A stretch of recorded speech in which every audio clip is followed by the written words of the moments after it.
Tejemos palabras al derecho y al revés. Bailamos al ritmo del bullerengue. Cantamos en guaraní. Nos saludamos en mapudungún. Nos sentimos y nos pensamos latinoamericanos y latinoamericanas. Y seguimos caminando con nuestras preguntas. ¿Cuántas formas de decir quiénes somos? De pueblos y caminantes. Ya se viene el contrapunto, presten toda su atención. Arranque con su razón, yo lo escucho atentamente, pa' cantar sencillamente lo que dicte el corazón. De pueblos y caminantes. Pensamos que la cultura viene a ser la levadura del pan de la libertad. Pueblo con identidad no vive en la noche oscura. Me importa más de dónde vengo que el saber pa' dónde voy. Aquí estamos en De Pueblos y Caminantes. En este 18 de mayo los recibimos junto con Leandro Echegaray. Vamos a escuchar un fragmentito que hemos preparado junto con Leandro, de un documental que se llama Hombre bebiendo luz, que data del 2012, cuando hacía 41 años que él había fallecido, y en el cual se conformó con testimonios de diferentes personas, artistas, trabajadores populares, músicos, que compartieron con Rodolfo Kusch momentos de su vida. Apenas vamos a escuchar un fragmento y luego nos vamos a comunicar con Lina Mamani, bibliotecaria de la última casa donde vivió Rodolfo Kusch en Maimara.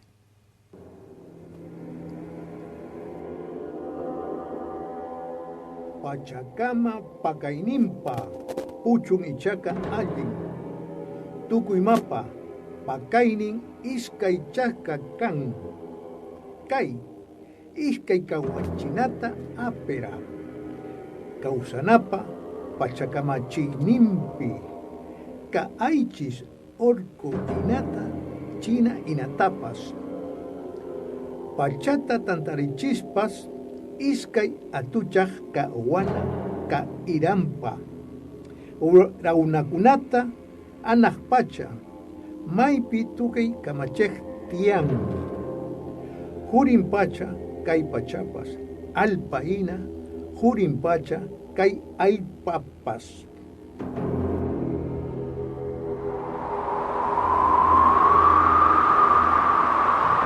Dentro del panorama de la filosofía argentina del siglo XX, hay pocos autores tan originales, innovadores y creativos como Günter Rodolfo Kusch, nacido en Buenos Aires en 1922, de padres alemanes y muerto prematuramente en la misma ciudad a los 57 años de edad, cuando se encontraba en plena producción creadora.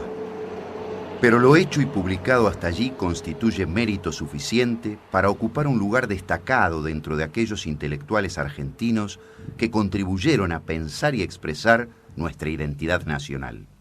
En su desvencijado escritorio y revuelta biblioteca convivían, a un tiempo y sin dificultad, Ser y Tiempo de Martín Heidegger con el Popol Vuh o poemas anónimos quechuas junto a la crítica de la razón pura de Kant. En realidad, él era su síntesis, tanto en lo vital, familiar, como en lo intelectual. Y a los libros habría que agregarles dos elementos que también le fueron vitales. El grabador, para ese peculiar trabajo de campo que desde lo antropológico le proporcionaba material directo para su indagación filosófica, y la máquina fotográfica, ojo caliente en sus manos, siempre buscando registrar esa peculiar estética de lo americano. Con ambos podía vérselo tanto en el medio de un carnaval porteño como con una informante directa en la puna jujeña.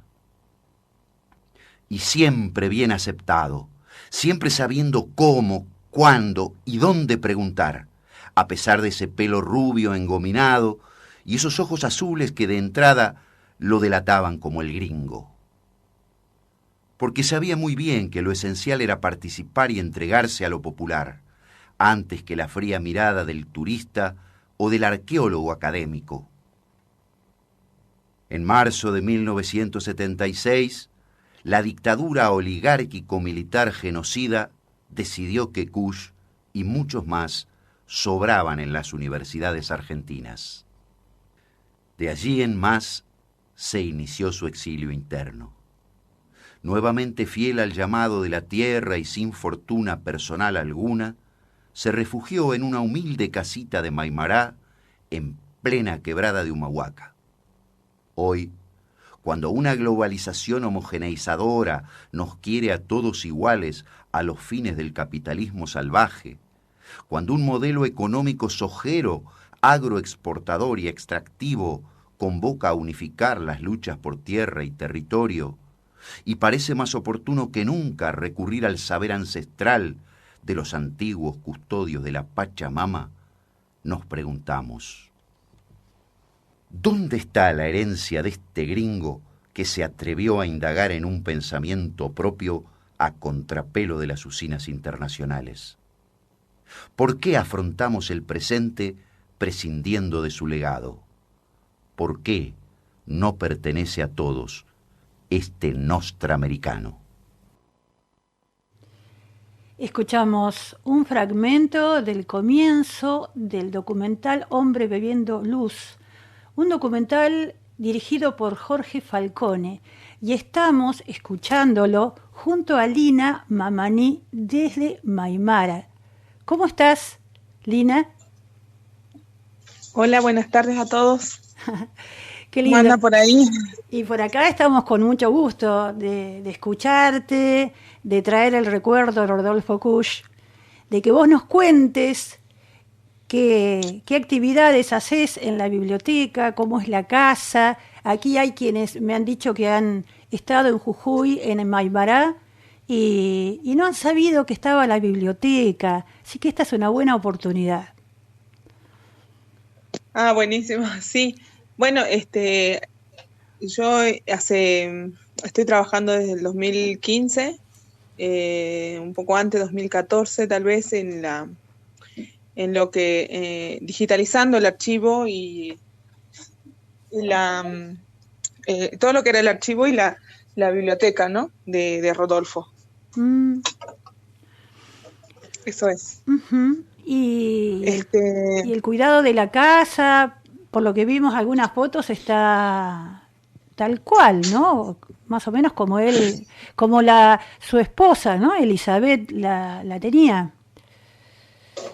Sí, en estos momentos, justo hace un tiempo, sí. No sé, serán como unas 3 semanas, sufrió, bueno, uh-huh. Se habrán enterado que sí. Se incendió una habitación de lo que era la casa de Rodolfo Kusch por un desperfecto en una lamparita. ¿Sí? Y teníamos noticia muy así vaga de que había habido un incendio en una parte de la casa y no sabíamos hasta dónde había llegado su importancia, ¿no? Por eso también queríamos que nos contaras. Sí, bueno, eso pasó hace como unas 3 semanas, bueno. Lo bueno es que logró apagarse el fuego y no afectó a la biblioteca y que solo fue en esa habitación, digamos. Uh-huh. Y bueno, se aprovechó, digamos, la circunstancia para, porque en este momento la que está a cargo, en teoría, digamos, la que está a cargo de la casa sería la Universidad Nacional de Jujuy, que fue como una especie de comodato que firmó la familia, que serían los 2 hijos, uh-huh. con la universidad para que la casa se convierta en una especie de museo. Y claro que lo festejamos con alegría porque digamos es un logro enorme, ¿no? Que la casa de Rodolfo Kusch quede como, se convierta en eso, digamos, sobre todo porque como bien decías vos, la casita se mantiene como la dejó ella, y yo seguramente que en gran parte como él lo había dejado antes que se vaya, ¿no? Uh-huh. Y sí. sí. No, acá les contamos a los oyentes que se hayan sumado que estamos con Leandro Echegaray conversando con Lina Mamani, que desde Maimará, en Jujuy, nos está contando sobre diferentes temas que están vinculados a lo que fue Sí. en vida y lo que hoy es el recuerdo de Rodolfo Kusch, que además se suma lamentablemente a este incendio que abarcó una habitación el muy reciente fallecimiento de su hija Florencia. Sí, que fue una gran pena, ¿no? O sea, fue como que sí fueron como Muchas cosas. muchas pérdidas juntas, Sí. Así que bueno, una gran pena, la verdad. Uh-huh. Sí, justo pasó lo del incendio, al tiempo pasó lo de Florencia. Así que bueno, sí, con penas, ¿no? Por estos lados, porque digamos, gente que también se vinculaba mucho con Rodolfo y bueno, se sienten, digamos, esa tristeza por acá. Uh-huh. Bueno, estoy desde el 2014, yo vivo acá en este lugar, digamos, nacida y criada en Maimará. Uh-huh. No lo conocí a Rodolfo, porque obviamente nací un poco después, pero bueno, a veces pregunto a la gente, bueno, y siempre te comentan que sí se acuerdan un poco de él, pero muy poquito algunos, porque claro, era lógico, él había venido a vivir en el 76 a Maimará, y estuvo hasta el 79, y en ese tiempo también se iba de viaje para hacer sus trabajos de campo, sus etnografías, sus investigaciones. También estuvo haciendo investigaciones en esto, se nota por lo que me toca digitalizar, claro. También se nota que estaba haciendo investigaciones en estos lugares, digamos, en La Quebrada, entrevistando para Salta, para el lado también de Santiago, que le estaba interesando bastante todo lo que tenía que ver con digamos, un poco con la religiosidad, ¿no? Ese vinculado a esos análisis que él hacía en la última época, que era, por ejemplo, todo lo que tiene que ver con el pensamiento andino, vinculado a la religiosidad y obviamente a la religión católica, que es tan presente por estos lados, ¿no? En esta zona, en estas áreas. Y bueno, lo conocieron, por eso a la que sí la tienen muy presente es a la viuda, que la que falleció en el 2019, Elizabeth, y porque fue la que, digamos, más contacto con la comunidad también tuvo, ¿no? Así que también, entonces, él vino, estuvo ese poquito tiempo, porque justo ya le agarró la enfermedad y todo lo demás. Y bueno, tuvo bastante contacto con la gente, pero bueno, hay gente que no lo conoció mucho, pero ahí dejó su biblioteca y bueno, nos genera muchas, por lo menos a la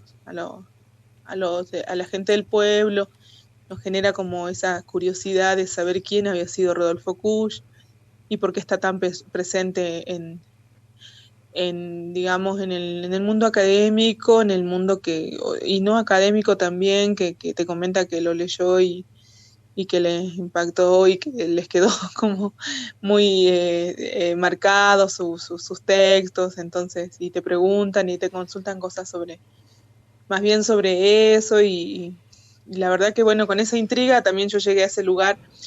Mi papá era muy amigo de Elizabeth, que era la viuda, y habían estado, bueno, mi papá siempre fue una persona un poco bastante inquieta, entonces habían estado ahí en algunas luchas compartiendo.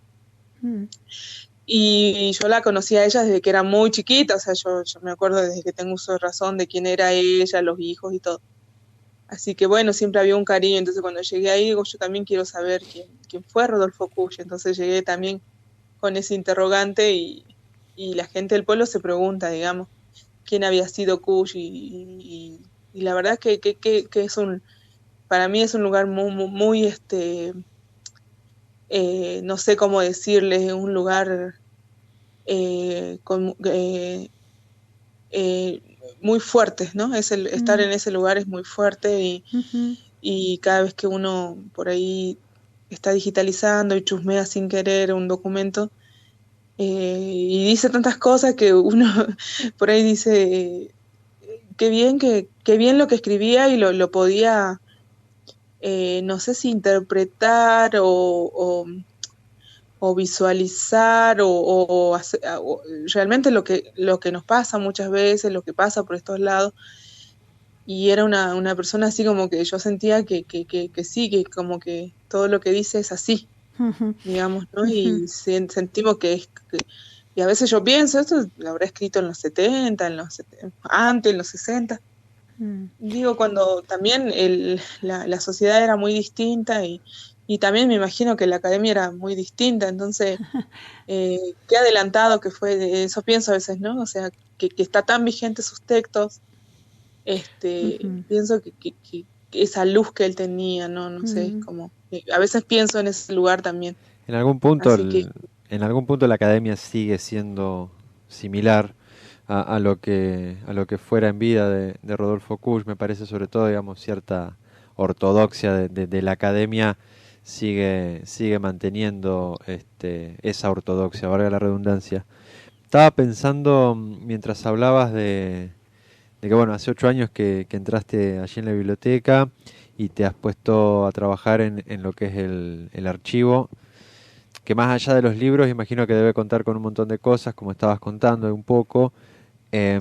¿Cuál es el proyecto a realizar en base a esta digitalización que están realizando? La idea, digamos, es preservar el archivo o también pensar de alguna manera una recapitulación de todo ese archivo y puesta en valor para ponerlo en público, para mostrarlo en público, digamos. Sí, en realidad esto, digamos, todo lo que es el catálogo de lo que hay en la biblioteca de Rodolfo Kusch y que lo que está acá en Maimará, está digitalizado los libros y los índices y eso está subido a un catálogo que está vía online y que se lo puede consultar. Bien. Y todo lo que se vaya subiendo de archivo, que se vaya digitalizando, también se lo sube al mismo sitio para que la gente pueda consultar el archivo. Bien. Lo que se digitaliza son los documentos, digamos, sus archivos, es decir, documentos, escritos, manuscritos, trabajo de campo, entrevistas, desgrabaciones, algunas veces fotografía, esquemas, clases, seminarios que él daba, no sé, algunas cosas personales también, pero es todo lo que es producción de él, ¿no? Se va digitalizando y yo voy enviando al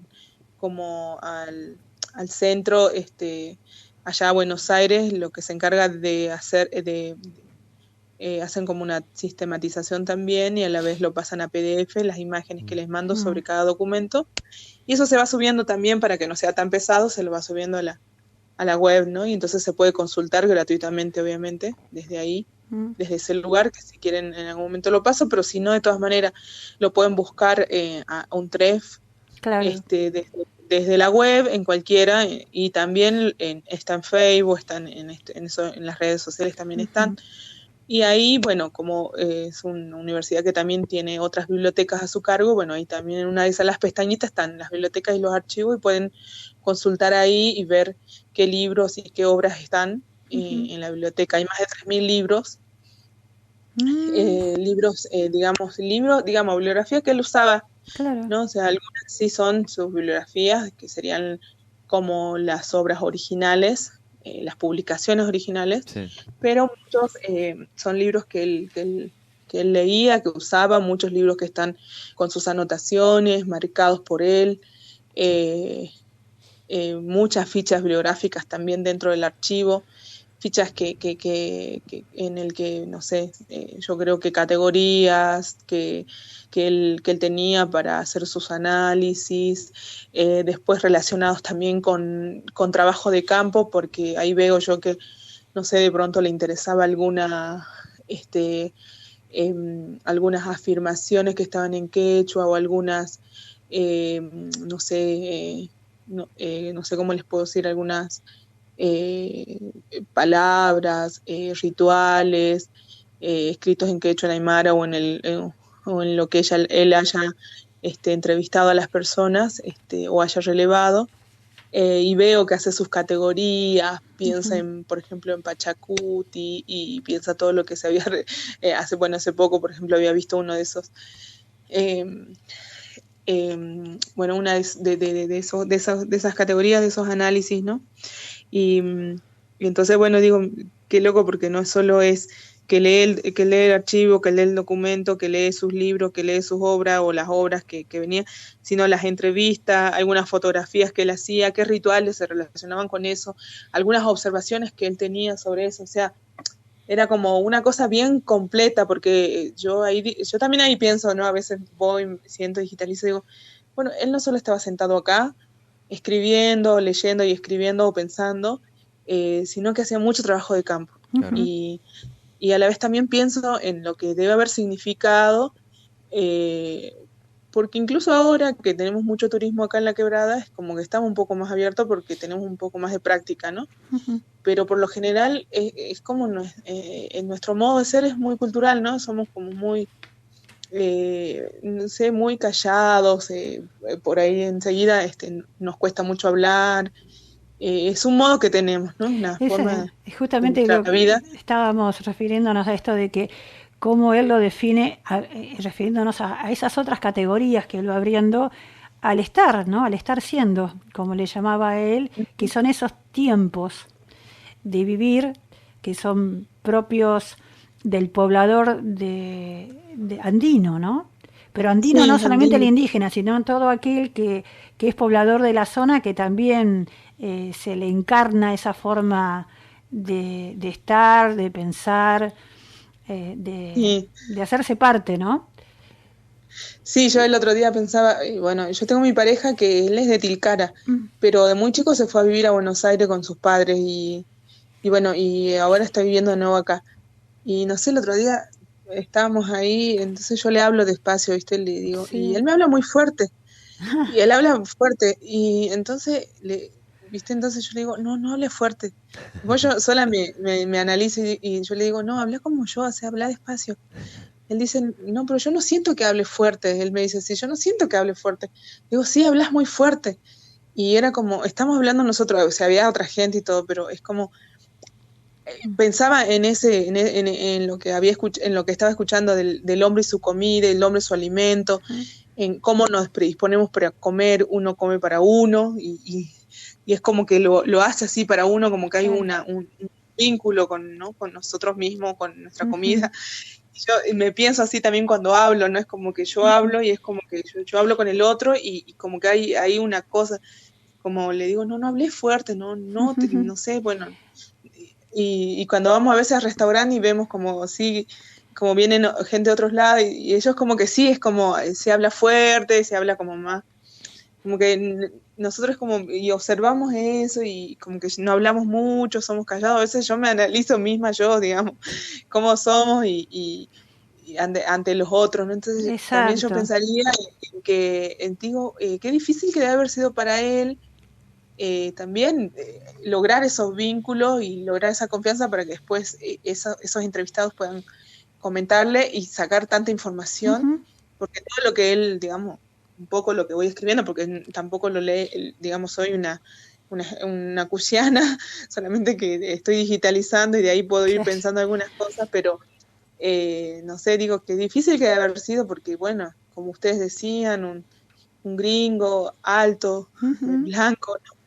Y que de pronto viene a querer preguntarte sobre cosas que a veces uno piensa y no, ¿qué vas a ver? O no va a entender, o sea, ¿para qué te vamos a contar si no lo vas a entender? Y uno piensa en eso, ¿no? Y digo que en ese momento en esos años no debe haber sido nada fácil para él, entonces debe haber estado mucho tiempo haciendo trabajo de campo, porque entre acá el contacto, la confianza y una cosa y la otra, le debe haber llevado tiempo. Entonces fue para mí un hombre con mucha luz y completísimo, completísimo y que pueda hacer todo eso, era como wow. Y cómo lo detallista en lo que detallista que era en sus anotaciones, ¿no? Muy detallado.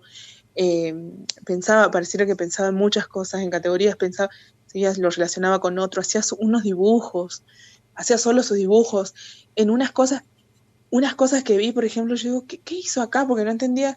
Y parece que hay piedras talladas, pues bueno, yo no conozco Bolivia, nada de los sitios arqueológicos, o no sé, no sé, el Templo del Sol o el Coricancha, no fui a todos esos lados, pero seguramente él se recorrió, y veía yo que él había puesto una hoja, así como cuando calcamos unas monedas jugando, había puesto unas hojas y con el lápiz había calcado como el dibujo que tenía eso.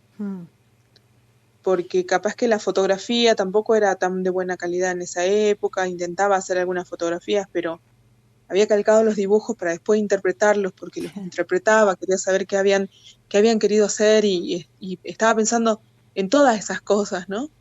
El mismo concepto del ser, del estar siendo, de lo que implica, porque claro, ha estudiado el quechua. El otro día hablábamos con una amiga que está haciendo quechua y me dice, claro, el ser no existe en el quechua, o sea, que hay conceptos que no están, que no existen. Entonces le había interesado tanto a él, sobre todo porque, claro, en filosofía pareciera que se estudia mucho el concepto del ser, ¿no? El ser y el estar. Eso del Más ser y del estar. El ser. Y que desde el mundo andino es como hay otra percepción de eso, ¿no? Leer, yo he leído muy poquito de Rodolfo Kusch, pero cada vez quiero leer más, pero te recoloca, porque él analiza, él toma rituales, situaciones vividas en la zona andina, y luego desarma lo que somos como occidentales. O sea, desde allí nos permite desarmarnos y recolocarnos. Y una de las metáforas que él nos dice es que solemos ver es aquel ritual que es el de un grupo de personas en el altiplano bailando alrededor de un palo, de un poste, como un ritual danzario, y que los criollos en realidad imitamos esa danza y no nos animamos a bailar nuestra propia danza, a buscar nuestro propio poste, porque tenemos miedo a golpearnos, tenemos miedo a empujarnos, porque no buscamos lo propio. Entonces te desarma con esto, te lleva a mirarnos a nosotros mismos, en esto de encontrarnos desde América, desde nuestra América. Porque también dice que si nos decimos latinoamericanos, estamos dejando afuera a muchos grupos sociales, étnicos. Si hablamos que no son que no vienen desde la Europa latina, ¿no? Entonces, en estas búsquedas, en estas categorías, como decís vos, genera nuevas categorías para pensarnos desde esta América. Sí, seguramente. Así que yo aprendo un montón de la gente que viene a visitar, porque muchos son estudiosos, lo leyeron a Kusch, lo leen, lo están estudiando, hacen tesis sobre su pensamiento, sobre lo que hizo. Entonces, yo aprendo mucho de ahí, de ese lado, digamos que mi conocimiento sobre Kusch es de ese lado, ¿no? De que los que vienen a visitar, sobre lo que yo digitalizo, y la verdad que digo, claro, ¿cómo no va a ser conocido con todo lo que escribió, lo que hizo, y que no fue pocos, digamos, que no fue una tesis escrita solo en escritorio, y lo de él fue más todavía, porque incluso cuando veo una parte del archivo que dice que bueno, que después él queda cesante. Sí, eso estábamos comentando. En la Universidad de Salta. Del 76, ¿no? Con el golpe de Estado. Sí, en el 76. Y él se viene acá, él dice que bueno, que tenía opciones, porque él necesitaba dinero, claro, había quedado sin trabajo.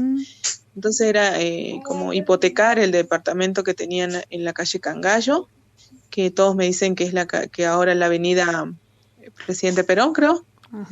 Sí. Que ahí tenían un departamento en Buenos Aires, y bueno, era hipotecarlo, o después también querían sacar dinero de ahí, volver a Buenos Aires, tomarla algunos cursos que daba clase ahí, pero no en la universidad, sino en otras instituciones. Y después la otra, ellos decían comprarnos una casita en Maimará, que ya la vimos, está bastante linda, barata, y es una casita de la zona, decía, y vender mercadería a los paisanos, decía él. Llegar de Buenos Aires. No sé, o de ahí, o de algún lado de la capital, de Salta, de no sé, porque ellos tenían una estanciera. Podía recorrer. Entonces, claro, vender, dice que al final habían puesto un negocio ahí, justo en la parte de adelante, como que yo vendía mercadería, entonces. Y claro, entonces digo, bueno, también seguramente lo veo como una posibilidad para charlar, como él decía, con los paisanos, con la gente de acá, ¿no? Y claro, porque una ganancia, él decía, no vamos a ganar tanto, pero por lo menos para sobrevivir. Que me hace pensar a la vez en cómo viven su final los grandes, ¿no? Las grandes personas, es como así, ¿no? Como en estas situaciones, justamente en un momento difícil también de la historia, que le tocó a él también, ¿no? O sea, irse con ese, así, sin honores. Con esa sencillez. Con todo lo que hizo.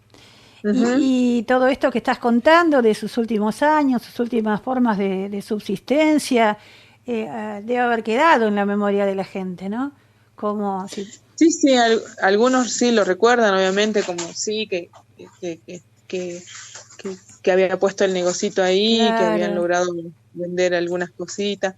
De hecho, el otro día que pensé en eso, dije, esta debe ser la balanza que usaban. Hay una balanza viejita ahí. Sí. Y digo, esta debe ser la balanza entonces. Claro, ahora entiendo. Bueno, y te deja así pensando en todas esas cosas. Y claro, una casita sencilla, es de adobe, techito de caña, torta de barro, como es acá, las casas muy bajitas. Muy bajita las puertas, por lo menos la puerta de la biblioteca es bien bajita, así que los altos siempre le digo que tengan cuidado con golpearse la cabeza. Lo mismo que en el Bucará, y bueno, el hijo una vez viene y dice, yo no sé por qué la gente, o sea, lo decía como en broma y yo me maté de risa y dice, ¿por qué la gente hace su casa tan bajita? Me decía. Porque son bajitas. Entonces yo, claro, porque somos bajitas y bueno, también son lugares que hacen mucho frío, entonces eso de los ventanales grandes, que no sé qué, viste, en el mundo andino las casas, viste, tienen ventanas chiquititas, las puertas bien pequeñas, porque claro, hay que resguardarse del frío, de todo el clima también, ¿no? O sea, uno pone ventanas grandes, está bueno, qué sé yo, tener unas vistas espectaculares, pero después te morís de frío también, a menos que las cubras bien o no sé. Bueno, esa es una modo de vivir, entonces la casita es originalmente así hecha, ¿no? La ventanita de la biblioteca es bien chiquita, sí, la puertita esa es baja, bueno, es como bien de acá. Sí. Así que yo pienso también en cómo él no solamente había escrito, sino que el valor que él dio a todo ese modo de vivir de acá, ¿no? Que seguramente estaba muy contento de vivir una casita así, con esa sencillez y como muy al estilo de acá, que la debe haber elegido y debe haber dicho, sí, yo quiero vivir acá, porque uno a veces ve a la gente que dice así. Se nota que es una casita muy cálida, porque se ven algunas fotos que hay en internet, con muchos objetos con historias, mucho en madera, realmente eso se trasunta las fotos, las imágenes que hay de la casa, se lo ve a él con su familia habitándolo, así que y vos con todo lo que nos estás compartiendo, Lina, nos estás compartiendo esos sentires, esas emociones. Nosotros tenemos que ir cortando ya porque vamos a la pausa de las 18. Estamos muy contentos con todo lo que nos has transmitido. Lo vamos a atesorar no solamente en nuestras grabaciones, sino en nuestro corazón, como decía Rodolfo Kusch. Que no se ponga solamente en juego la cabeza, sino el corazón, el deseo, las emociones. Exacto. Te agradecemos mucho Seguimos en contacto porque hay algunas personas que quieren comunicarse con vos, más después de estos aconteceres que ha habido con el incendio que hubo en la casa. Yo creo que vamos a estar comunicando porque, bueno, van a refaccionar la casa y hay que sacar la biblioteca, llevarla a otro lugar, así que, bueno, ya estuvimos buscando el lugar. Y ese lugar también necesita acondicionarse, bueno, para que se quede en Maimará. La idea era que la biblioteca se quede en Maimará mientras la casita se refacciona, así que bueno, sí, vamos a estar ahí, yo voy a tratar de estar pidiendo que se haga con lo que se pueda. Enlazadas, entonces, enlazados, acá te mando con Leandro, te mandamos un cálido saludo, acá hace mucho frío y... Acá también. Hasta muy pronto entonces, Lina, y muchísimas gracias. Lina Mamani, desde Maimará, en Jujuy. Allá para las ferias de Pascua, sabíamos oír al final Quiuspudo con su acordeón arrugado ya viejo, y al final Saquito con su ala guitarra, quiere decir una guitarrita rota, que cantaban esta samba cuequita, José Julián.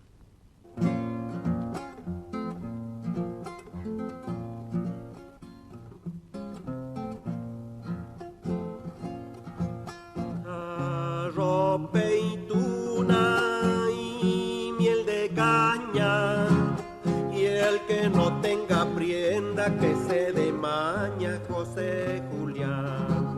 Y el que no tenga prienda que se dé maña, José Julián. Planta de ají, flor de tomate, ¿dónde estará mi negra tomando mate, José Julián? ¿Dónde estará mi negra tomando mate, José Julián?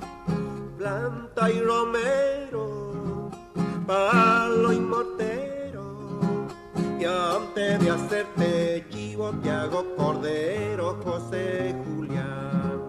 Y antes de hacerte chivo te hago cordero, José Julián. Segunda.